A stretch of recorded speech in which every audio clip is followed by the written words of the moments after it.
I was not prepared for Confident Mob to sweep this episode as hard as he did, but the fact that it wasn't once, twice, hell, even 3 times, the fact that there was so many moments where either he misunderstood or it was left up in the air well enough that you could say, well, maybe he's doing a bit better for himself. But the fact that he had such a level of confidence that he turned into like the most Chad character design ever, and the fact that he's just like, I can't handle the popularity, was a sight to behold as they casually end the episode with someone taking Mob's place and looks to be very, I don't know, very just like a tree, a creature, like roots. It just was such an odd character design, and the fact that it's taking credit, and honestly, that's going to explode into chaos in itself, right? But the fact that we had an episode to just casually give Confident Mob the spotlight,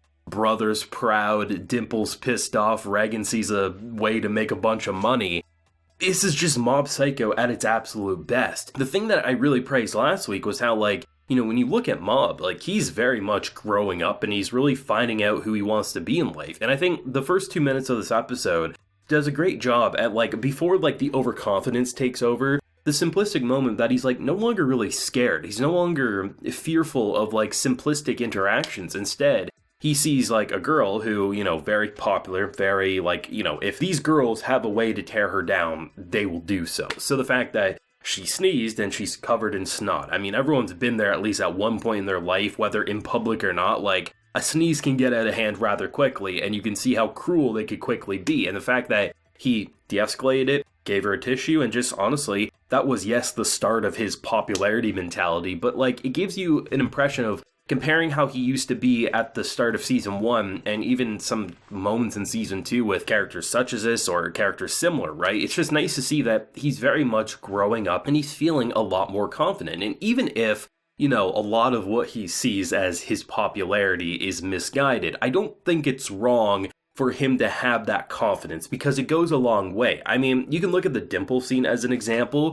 I mean, yes, Dimple's not the worst guy ever. I mean, similar to Reagan, has his ups and downs of what he's doing, but the fact that Mob just, like, calls it out, like, you're just trying to use it for your own gain, and I'm not going to have that. Yes, Dimple storms out and is very mad. Dimple, the one at the end of the episode, could be, but I love the fact that Mob, at the very least, shuts it down, because I ain't gonna have any of that, right? And I like the fact that Mob's actually growing some balls here, and he's feeling like he's breaking out of his shell. And even if he does get misguided into buying the ugliest t-shirt imaginable with his 5,000 yen, I still like the fact that he's growing up, and you really feel like, at its core, Mob Psycho is a slice-of-life, character-driven series, and the main character, Mob, he's someone who's learning what it means to grow up and who he's going to be in life. And I love the fact that he's really gaining that level of confidence as they can casually have fun with the art style and make it the goofiest and hilarious thing that you're gonna watch in any given anime season. And they had a blast, both with the lack of confidence, there was some great moments there, him realizing like a lot of eyes are gonna be looking at him, or him just like honestly shaking to the core. That just feels like the like original One Punch Man art style there. It's just, I love the fact that they have fun with that, but then how they go so clean, so like he has balls on his chin basically from how much of a Chad energy he's radiating. It's pretty damn fantastic, but I like how every character has a different way of interacting with Mob right now. Like, Reagan still feels like a genuinely good dude towards him, but it's hard for him to not look at like 600,000 people coming to an event as, you gotta make sure you go there and tell them that you have a master, to, you know, someone who's been pestering him ever since, honestly, like for over a dozen episodes of like, you need to literally lead these people, they want you, and obviously you can do it. And just the different ways characters are trying to use Mob or push him into a different direction, and the fact that Mob really feels like just, it's night and day where he was at the beginning of the show to where he is now.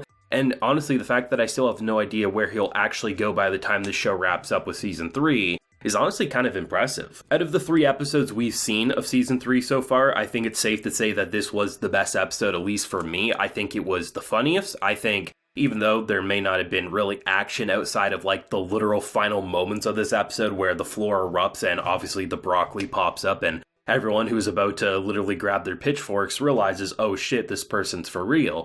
I love the fact that they're just having such fun with the slow burn setup of this season, to then, as we saw at the end of this episode, exploding it into completely new territory. And I think the discussions, the just reactions towards the season are definitely going to start hyping up now that we're getting into the thick of it. And it's going to be interesting to see where characters will truly leave. Because, I mean, when you look at Reagan's business, where you look at Mob's school life, everything feels like we truly are reaching the end, but it's hard to imagine where the characters go once they actually reach the finish line. And I'm just thankful that this production has remained to be as consistent as it has been. It feels like it had one of the most unique presentation choices ever since season 1, and the fact that it held up for 3 seasons straight. The animation has these Sokka moments that you're just like, holy shit, just the way this very unique art style can explode into such fluid and just so much is going on animation. I love the fact that this season, it really does feel like it could be the best that Mob Psycho has to offer, which is saying a lot because season 2, I think, is the best season we've seen so far. And while episodes 1 and 2 of season 3, I wouldn't say are up to par with season 2, but it's a good establishing moment. I feel like with where we're going and where we're seeing characters' mentalities, most importantly Mob's, I think what this season has potential-wise could really surpass even the great Reagan and Mob stuff of season 2. But as it stands, Mob Psycho 100 started off amazing, and I think season 2 took it to a masterpiece level for me, and I think season 3 is not going to let up or dip past what level season 2 introduced to us. But, I mean, I love the show. I love talking about it. I've been talking about it ever since it started up, and I think it definitely has the popularity it deserves, but in terms of discussion, it definitely always gets overshadowed by different shows of the season, but I think we're building up to moments where we're going to see a lot more people jumping aboard the hype train and maybe picking it up now that things are really starting to get going, and it's not in the more simplistic slice of life stuff that Mob Psycho 100 I think is brilliant at, but I can understand why maybe some people don't talk about it quite as much as, you know, the big fight scenes of a season and things like that. But thoughts and feelings of this episode, because Chad Mob, he was here and he stole the show. He was here dozens of times, and just the confidence, I mean, yes, was maybe misplaced, but I think it does go a long way to show that this boy really is growing up, and I really like seeing that side of Mob, and it'll be interesting to see where they take it. The only thing that I feel like could bite Mob in the ass with his whole overconfidence is like, yes, at the end of the episode, his phone dies, no one showed up when they were supposed to. I'm curious to see if, like, you know, in the middle of a battle, if that overconfidence could be like, oh, he thinks he can take on the world and someone's impersonating me.